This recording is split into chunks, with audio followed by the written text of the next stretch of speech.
Nick, a while ago you mentioned that getting really angry at someone is a form of abuse or violence towards the person. It's pretty much made impossible to get really mad anymore. So wonderful, thank you. But the reason for getting angry doesn't go away. It's just now, instead of being angry, it's more like severe annoyance in the body, typically solar plexus, which goes away after a few hours, but it's pretty uncomfortable in the meantime to others too. Typically the cause has something to do with fairness, right or wrong. Any suggestions beside going for a walk?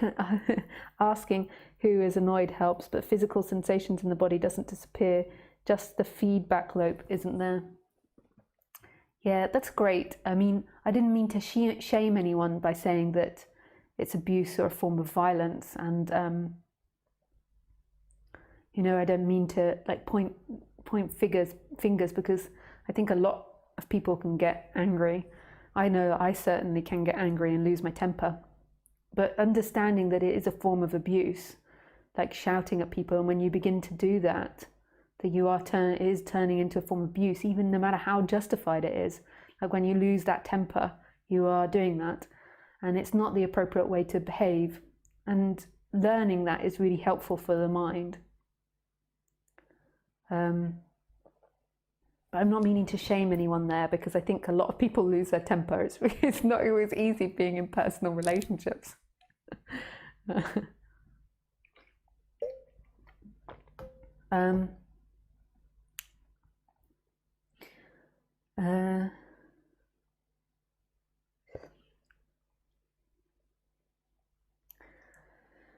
So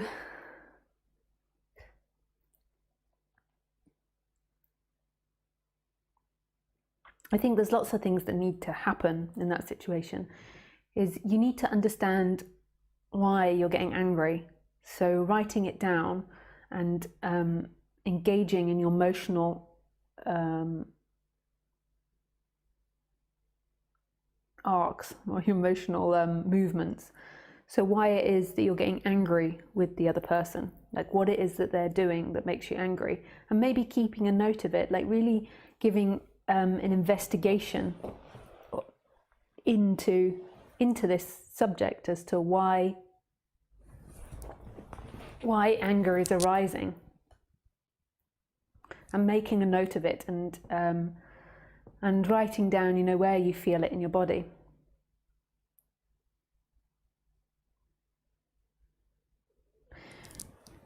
So anger is a really interesting reaction. It can happen for many reasons, and I'm not an expert on it. I'm just giving you information from my perspective.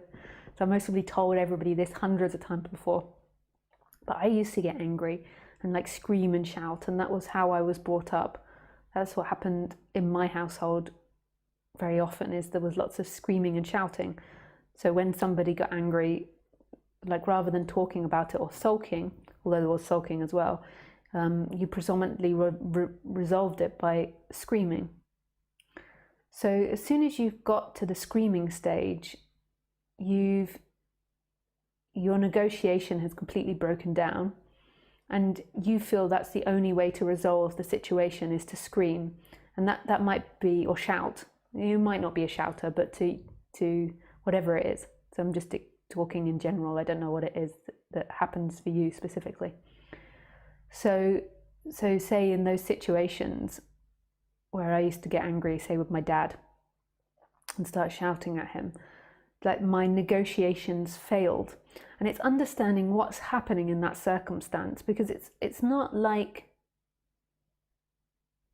I don't believe that people have like I think personalities, that you've got personalities that are more fiery than others, but I believe like anger tantrums and screaming and shouting is generally something which is taught to us, and it can be undone by understanding the mechanism, and there can be a reduction of that anger when you understand the mechanism of it. But it's a habit, and it takes time. It's not going to happen overnight.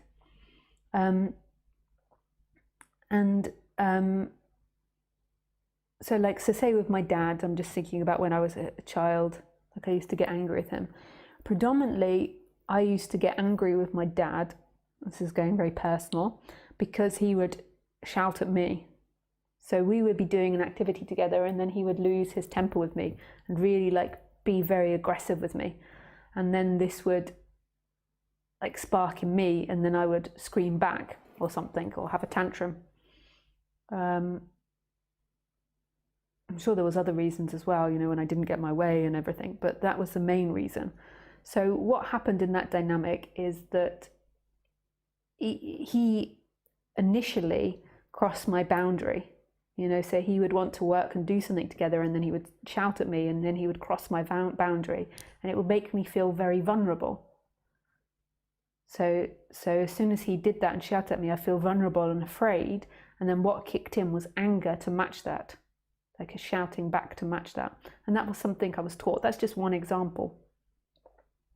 When I was in relationships in my 20s, you know, I used to get angry for a variety of different reasons. The reason that I use myself as an example is it's easier for me in talks.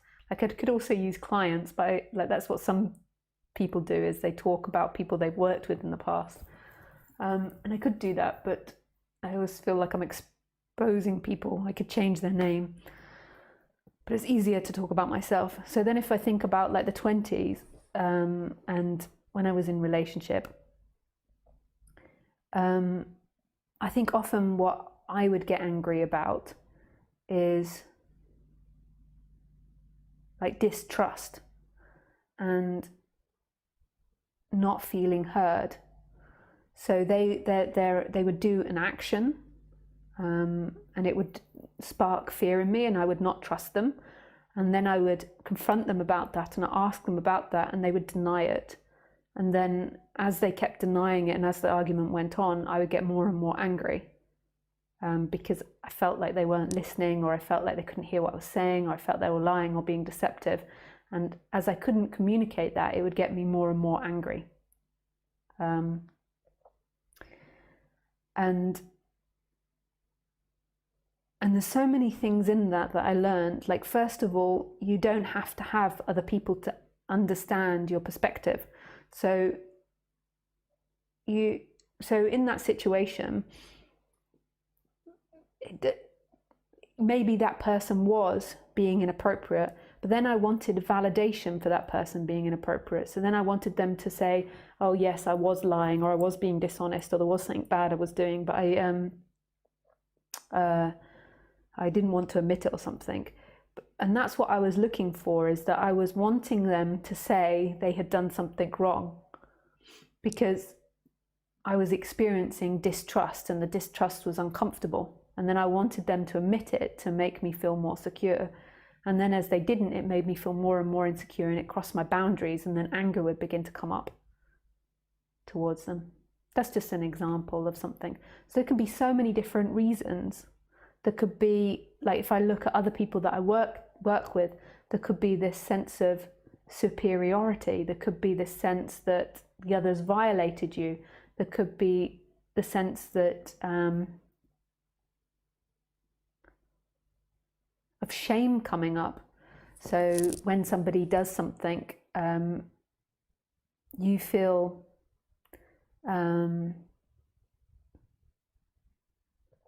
that they're putting you down, or they're persecuting you, and there can be shame that arises, and then that can cause anger. The only way that you can discover it is by keep making note of it and keep putting attention into the body as to where it arises from. And then you have to begin to connect it to past experiences that you've had in different relationships or in future relationships. But the key, the first point now, is to find out exactly where it happens, so the solar plexus, you say, and then connect it to other times that you're getting angry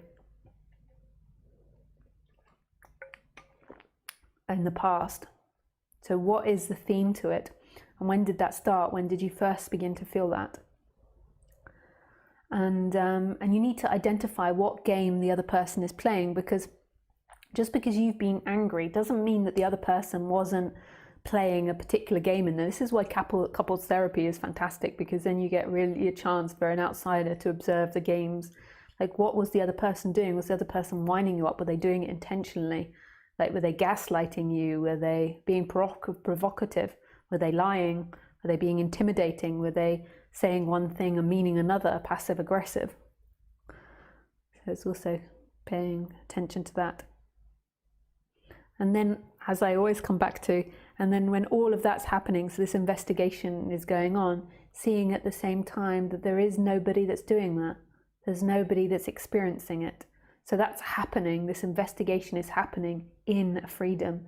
So you've got this tightness in the solar plexus and this fire happening and running through your body. And at the same time, that's happening in an infinite space.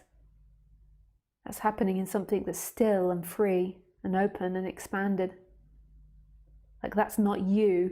Like you're not the one that's angry. It's a happening. Okie dokie dokie doke.